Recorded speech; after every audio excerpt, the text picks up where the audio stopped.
En marge de mon métier d'avocat, j'ai créé il y a 2 ans le Centre de réflexion sur la sécurité intérieure pour développer une réflexion globale sur les conséquences sur la sécurité intérieure, mais au sens le plus large du terme, de l'avènement d'un terrorisme islamiste en France et en Europe, qui a commencé il y a 2 ans, mais dont on sait malheureusement, compte tenu du nombre de personnes concernées et de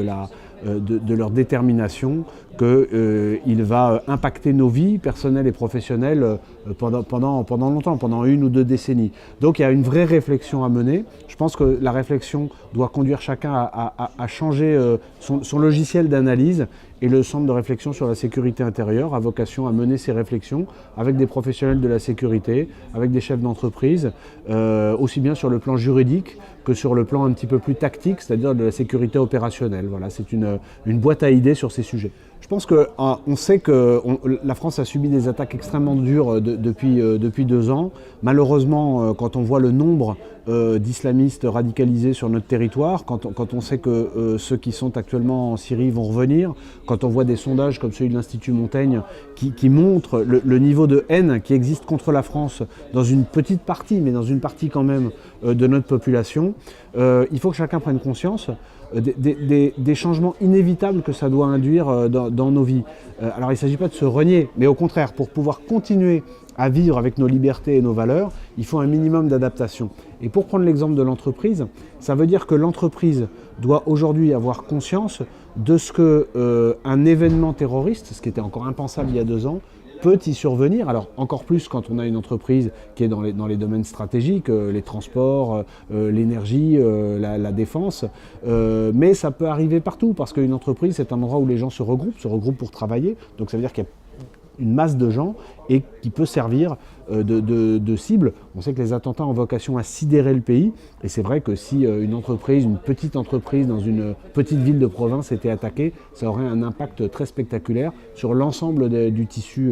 social du pays. Donc il faut avoir conscience que ces choses-là aujourd'hui peuvent arriver. Les gens travaillent 1600, 1700 heures par an. Donc la vie en entreprise, c'est un des moments les plus longs de l'année, et on passe énormément de temps en entreprise, et donc il faut être capable de savoir quoi faire, aussi bien dans l'entreprise que quand on est dans une salle de spectacle ou quand on est dans un train.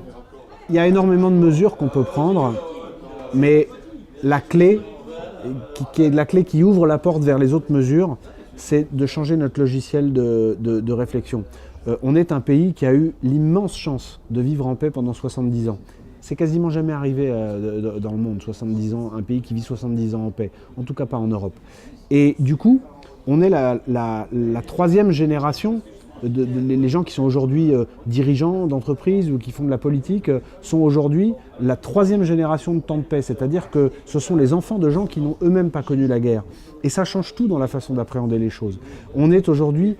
sidéré de se faire attaquer pour ce que l'on est. On croyait que ce n'était pas possible. On est la France, on est un pays formidable, etc. Qui peut nous en vouloir? Et donc on prend des coups, et on n'a pas encore bien compris qu'on a une fragilité, et que la meilleure façon de défendre notre civilisation, ce que nos anciens ont conquis en se battant pour la France, et nos cimetières militaires le montrent, eh bien, c'est de changer d'état d'esprit, et c'est d'avoir aujourd'hui une capacité autonome, non pas à la place de l'État, mais avec l'État, qui seul ne peut plus tout faire aujourd'hui. L'État a besoin d'être aidé par les chefs d'entreprise, par nos concitoyens, mais il faut aussi, et c'est pour ça que je parle de changement de logiciel, comprendre que le fait de se prendre un petit peu en main sur ces questions, d'abord c'est un peu angoissant, donc il faut dépasser cette angoisse, mais ensuite ça a un coût, et c'est vrai qu'aujourd'hui, dans le budget des entreprises, il faut comprendre qu'il y a un budget qu'il va falloir peut-être encore augmenter sur ces questions de sécurité, tout comme le budget de l'État devra lui aussi augmenter. C'est pour ça que c'est un changement d'état d'esprit, et il faut faire attention, parce que là pour le coup, nous serions en très grande fragilité si nous n'allions pas au bout de ce changement.